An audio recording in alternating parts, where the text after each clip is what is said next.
The great power shift is basically about this shift in power from big centralized institutions to individuals and communities through networks.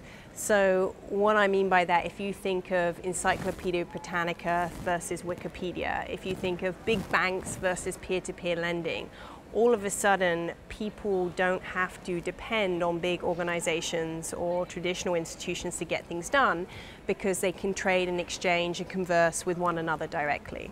So for superannuation professionals, the first thing is to really understand this new market dynamic and really understand where people are seeking financial advice and to figure out how they can actually advise those peer-to-peer communities.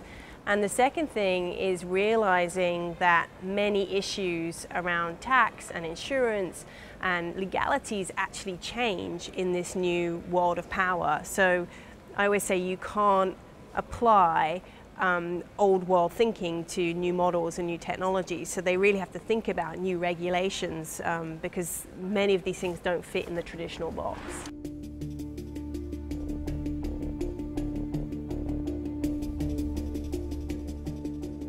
In the online revolution in general, people are a little bit fixated at the moment with social media, right? And social media is great in terms of viral messaging.